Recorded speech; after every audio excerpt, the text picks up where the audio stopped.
जय हिंद। एक एसडीएम रोज की तरह अपने दफ्तर में काम कर रहा था। सुबह से लेकर शाम हो गई मगर दफ्तर में काम जारी है। तकरीबन 6 बज चुके हैं और एक व्यक्ति एसडीएम के दफ्तर में दाखिल होता है। इस व्यक्ति के दाखिल होने के कुछ देर बाद सिविल वर्दी में काफी सारे लोग अंदर दाखिल होते हैं। फौरन से लोगों की धरपकड़ शुरू हो जाती है।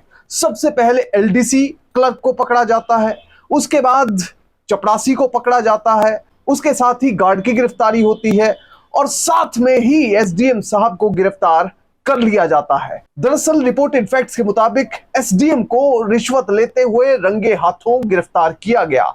एक व्यक्ति ने आरोप लगाया कि मैंने एसडीएम की कोर्ट में अपना केस दाखिल किया था, पर मेरा केस सेटल करने के लिए, मेरे पक्ष में फैसला सुनाने के लिए एसडीएम साहब रिश्वत की मांग कर रहे थे, जिसके बाद एसीबी ने अपना ट्रैप बिछाया और एसडीएम को कथित तौर पर रंगे हाथों गिरफ्तार कर लिया। इस केस के बारे में बात करेंगे, पर सबसे पहले आपसे अपील कि आप बड़ी संख्या में हमारी वीडियोस को देख रहे हैं पर चैनल को सब्सक्राइब नहीं कर रहे, इसलिए अगर आप इस वीडियो को देख रहे हैं तो फौरन चैनल को सब्सक्राइब कीजिए, बेल नोटिफिकेशन ऑन कीजिए, वीडियो को ज्यादा से ज्यादा शेयर कीजिए और इसके साथ अपना कमेंट देना ना भूलें। मैं जानता हूं ये वीडियो आप आखिर तक देखेंगे क्योंकि ये केस है ही इतना दिलचस्प। अब क्या है पूरा मामला ये आपको बताते हैं और इस पूरे केस को समझने के लिए आपको चलना पड़ेगा छत्तीसगढ़ के अंबिकापुर इलाके में। इसी क्षेत्र के तहत एक गांव आता है जजगा। जजगा में रहते हैं कन्हाई राम बंजारा नाम के एक व्यक्ति, जो कि काफी समय से अपनी जमीन के एक विवाद से काफी परेशान थे। अब गांव में दरअसल होता क्या है कि जमीन पर ज्यादा कोई ध्यान नहीं देता, बाप दादा लाई पुश्तैनी जमीन होती है और कुछ इसी तरह से कन्हाई राम के घर में भी चल रहा था। पहले परदादा के नाम जमीन थी, फिर दादा के हुई, फिर उसके बाद उनके बच्चों के नाम जमीन हो गई थी। अब गांव की जो जमीन थी वो 3 रकबों में बटी हुई थी और परिवार के अलग अलग सदस्यों के नाम थी। घर भी इस जमीन पर बन चुका था, कई सालों से इस जमीन पर घर था, पर कन्हाई राम और उनके बड़े पिता यानी कि उनके ताऊ जी ये चाहते थे कि ये जो जमीन परिवार के अलग अलग सदस्यों के नाम है वो सिर्फ कन्हाई राम के ताऊ जी के नाम हो जाए, यानी उनके बड़े पिता के नाम हो जाए। इसे लेकर कन्हाई राम और उनके ताऊ जी के बीच सहमति बनी हुई थी। वो ऐसा सिर्फ इसलिए करना चाहते थे ताकि भविष्य में कोई विवाद पैदा ना हो और दोनों के बीच में पूरी अंडरस्टैंडिंग थी। इसके बाद वो पहुंच जाते हैं तहसीलदार के ऑफिस में। वहां पर एक एप्लीकेशन लगाई जाती है और कहा जाता है कि साहब हम चाहते हैं कि ये सारी जमीन हमारे ताऊ जी के नाम कर दी जाए। ताऊ जी को भी वहां पर लेकर जाया जाता है। इसके बाद तहसीलदार साहब को बात कुछ समझ आती है, कुछ नहीं आती है, पर वो कहते हैं कि सब कुछ रूल के हिसाब से चलेगा और जो जमीन है वो जिनके भी नाम बनती है उनके नाम जमीन को चढ़ाने के, रिकॉर्ड को मेंटेन करने के आदेश जारी कर दिए जाते हैं। 21 सितंबर साल 2022 को तहसीलदार ने रिकॉर्ड को दुरुस्त करने का आदेश दिया, जिसके बाद कन्हाई राम और उनके घर में एक सलाह बनी कि इस पूरे मामले को लेकर एसडीएम की कोर्ट में एक मामला दाखिल किया जाए और उसमें कहा जाए कि हम चाहते हैं कि हमारे ताऊ जी के नाम जमीन हो जाए, तो ऐसा माननीय कोर्ट को, एसडीएम की कोर्ट को करना चाहिए। अब इसी के तहत कन्हाई राम और उनके ताऊ जी पहुंच जाते हैं एसडीएम की कोर्ट में। एसडीएम की कोर्ट में मुकदमा दायर किया जाता है। वहां पर पूरी तरह से ब्यौरा दिया जाता है कि कब से ये जमीन हमारे पुरखों ने अपने नाम की थी, उसके बाद किन किन के नाम ये जमीन हुई और अब जिनके नाम जमीन हो रही है, मान लीजिए कि उनके दादाजी का नाम ए था, तो दादा की लाई जमीन जो उनके चाचा ताऊओं और अलग अलग बहनों में बटनी थी, वो चाहते थे कि सिर्फ एक भाई के नाम ये जमीन हो जाए और उसको लेकर अंडरस्टैंडिंग की बात भी माननीय कोर्ट को बताई गई। अब जैसे ही एसडीएम की कोर्ट में ये मामला लगता है तो उसके बाद कुछ समय तक सब कुछ ठीक ठाक चल रहा था।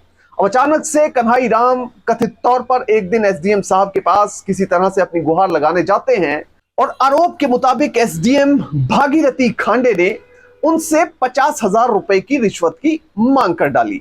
एसडीएम ने रिपोर्टेड फैक्ट्स के मुताबिक कथित तौर पर कहा कि अगर आप 50,000 रुपए दे देंगे तो ये मामला मैं जल्द से जल्द सेटल कर दूंगा और आपके पक्ष में फैसला सुना दिया जाएगा। अब बात अगर इतनी होती तो भी ठीक थी, पर रिपोर्टेड फैक्ट्स के मुताबिक एसडीएम साहब ने 50 डिसमिल जमीन भी मांग ली। उन्होंने कहा कि इसमें से 50 डिसमिल जमीन मुझे चाहिए और इसी क्रम में इस दौरान उन्होंने इस जमीन को 2 महिलाओं के नाम पावर ऑफ अटॉर्नी करवा दिया ताकि पावर ऑफ अटॉर्नी फिलहाल हो जाए। उसके बाद जो उनकी परिचित महिलाएं हैं आगे आने वाले समय में यानी भविष्य में वो जमीन मेरे नाम कर देंगी। तो ऐसा कुछ खेल रिपोर्टेड फैक्ट्स के मुताबिक एसडीएम साहब ने रचा था। अब जब एसडीएम साहब जमीन की भी मांग करते हैं, साथ में रिश्वत की मांग करते हैं, तो ये बात कन्हई राम को कुछ हजम नहीं हुई, ना ही उसके बड़े पिता यानी ताऊ जी को ये बात अच्छी लगी। ये सब घर आए, घर बैठकर सलाह की, उसके बाद पढ़े लिखे समझदार इंटेलेक्चुअल लोगों से सलाह की, रिश्तेदारों से बात की गई, मित्रों से, समझदार लोगों से बातचीत की गई। तो उन्होंने सलाह यह दी कि अगर आपको ये सारा मामला समझ नहीं आ रहा है तो इसका एक ही तरीका है कि इसकी कंप्लेंट इन्वेस्टिगेटिंग एजेंसी को कर दी जाए। अब उन्होंने पता किया कि ऐसी कौन सी इन्वेस्टिगेटिंग एजेंसी है जो कि एसडीएम को ही गिरफ्तार कर ले। एसडीएम तो काफी सीनियर अफसर होता है। तो किसी ने उन्हें बताया कि एसीबी जो एंटी करप्शन ब्यूरो है राज्य का, वो एसडीएम के खिलाफ कार्रवाई कर सकता है अगर वो भ्रष्ट हो। अब इसके बाद ज्यादा इंतजार ना करते हुए कन्हई राम और उनके ताऊ जी सीधा पहुंच जाते हैं एसीबी के दफ्तर में। वहां पर अधिकारियों से मुलाकात करते हैं, उन्हें पूरी कहानी बयान करते हैं कि किस तरह से जमीन वो अपने नाम, अपने ताऊ जी के नाम करवाना चाहते थे। और उसके बाद इसे लेकर उन्होंने एसडीएम की कोर्ट में अपना मामला लगाया।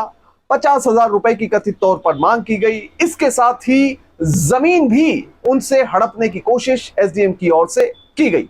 अब जब ये सारी बात एसीबी के अधिकारियों को एसडीएम के खिलाफ एक कंप्लेंट के तौर पर दी जाती है तो इनकी पुष्टि करनी भी जरूरी थी, क्योंकि कोई भी इन्वेस्टिगेटिंग एजेंसी ऐसे ही एफआईआर रजिस्टर नहीं कर लेती है। सबसे पहले जो भी शिकायत करता है उससे शिकायत ली जाती है, उसके तथ्यों को, उसके फैक्ट्स को जांचा जाता है। अगर वो फैक्ट्स सही पाए जाते हैं उसके बाद एफआईआर रजिस्टर की जाती है और मामले की इन्वेस्टिगेशन को आगे बढ़ाया जाता है। इस केस में भी कुछ ऐसे ही हुआ। एसीबी के अधिकारियों ने पहले शिकायतकर्ता से शिकायत ली। उन शिकायतों में जो जो फैक्ट्स दिए गए थे उनके लिए एक प्रीलिमिनरी इंक्वायरी करवाई गई, यानी प्रारंभिक जांच करवाई गई। शुरुआत में तथ्यों को यह चेक किया गया कि क्या जो तथ्य शिकायतकर्ता द्वारा दिए गए हैं एसडीएम के खिलाफ वो सही है भी या नहीं। तो चुपचाप एसीबी के अधिकारी एसडीएम के दफ्तर में पहुंचते, वहां पर जाकर फैक्ट्स को वेरीफाई किया। क्या पैसे की मांग की गई इसको वेरीफाई करने का भी एसीबी का अपना तरीका था। तो सब कुछ करते हुए एसीबी फाइनली इस कंक्लूजन पर पहुंची कि फैक्ट्स में तो दम है। अब इसके बाद परमानेंट केस रजिस्टर करने का समय आ गया था और उसे रजिस्टर करने के लिए एसडीएम को ट्रैप करना यानी गिरफ्तार करना जरूरी था। फाइनली 21 जून का दिन तय किया गया, क्योंकि वही दिन था जिस दिन एसडीएम ने कथित तौर पर रिपोर्टेड फैक्ट्स के मुताबिक शिकायतकर्ता को रिश्वत के पैसे लेकर अपने कार्यालय में, अपने ऑफिस में बुलाया था। अब जो कन्हई राम है वो सीधे तौर पर एसडीएम के ऑफिस में दाखिल हो जाते हैं। वो एसडीएम के ऑफिस में शाम 6 बजे जब दाखिल होते हैं तो कुछ देर कोई हलचल नहीं होती। कन्हई राम सबसे पहले कथित तौर पर रिपोर्टेड फैक्ट्स के मुताबिक एसडीएम साहब से जाकर मिलते हैं। उन्हें कहते हैं कि साहब आप किसी भी तरह से इस मामले का फैसला हमारे पक्ष में कर दीजिए, हम काफी समय से तंग हैं, काफी समय से परेशान हैं। जिसको भी पैसे देने हैं आप बता दीजिए, मैं पैसे लेकर आया हूं। अब रिपोर्टेड फैक्ट्स के मुताबिक एसडीएम साहब कहते हैं कि मेरे दफ्तर में जो एलडीसी क्लर्क हैं धर्मपाल, उनको ये पैसे पकड़ा दो। अब जाकर सीधा कन्हैया राम और जो शिकायत करता है वो पैसे धर्मपाल को पकड़ा देते हैं। उसके बाद धर्मपाल थोड़ी देर में कथित तौर पर ये पैसे चपड़ासी अबीर राम को पकड़ा देता है। उसके बाद चपड़ासी अबीर राम जो है वो वहां पर खड़े हुए होमगार्ड कविनाथ सिंह को ये पैसे पकड़ा देता है। अब जैसे ही ये सारा पैसे का ट्रांजैक्शन हो रहा था, एसीबी तो काफी समय से इंतजार कर ही रही थी। दरअसल एसडीएम के कार्यालय के बाहर डीएसपी प्रमोद कुमार खेस की टीम सिविल वर्दी में खड़ी हुई थी और जो नोट अंदर एसडीएम कार्यालय में दिए गए थे उन सब पर एक केमिकल लगा हुआ था, जिसकी मदद से सीधे तौर पर यह पहचाना जा सकता था कि किस किस व्यक्ति ने वो नोट अपने हाथ में पकड़ा है। फौरन एसीबी के अधिकारी सिविल वर्दी में एसडीएम के दफ्तर में दाखिल होते हैं और देखते ही देखते क्लर्क धर्मपाल, चपड़ासी अबीर राम और गार्ड कविनाथ सिंह को हिरासत में लिया जाता है। इसके साथ ही एसडीएम साहब को भी पकड़ लिया जाता है। वहां सभी के हाथ एक सॉल्यूशन में डुबोकर चेक किए जाते हैं। तो पता चलता है कि सभी ने नोटों को अपने हाथों में पकड़ा है, यानी कि सभी को रंगे हाथों गिरफ्तार कर लिया गया। इसके बाद एसडीएम को अरेस्ट करते ही एसीबी की टीम उन्हें कार्यालय से लेकर उनके अंबिकापुर स्थित घर में रिपोर्टेड फैक्ट्स के मुताबिक लेकर आती है। वहां पर भी काफी देर छानबीन की जाती है, तथ्यों को चेक किया जाता है, कई डॉक्यूमेंट्स खंगाले जाते हैं। अब जो एंटी करप्शन ब्यूरो है उसने दरअसल प्रिवेंशन ऑफ करप्शन एक्ट की धारा 7 और 12 के तहत मुकदमा इस केस में रजिस्टर किया है, जिसमें कि मिनिमम 3 साल और मैक्सिमम 7 साल की सजा हो सकती है और साथ में जुर्माना होता है। और सरकारी मुलाजिम जो भी रिश्वत लेते हैं उन पर ज्यादातर यही धाराएं प्रिवेंशन ऑफ करप्शन एक्ट की लगाई जाती है।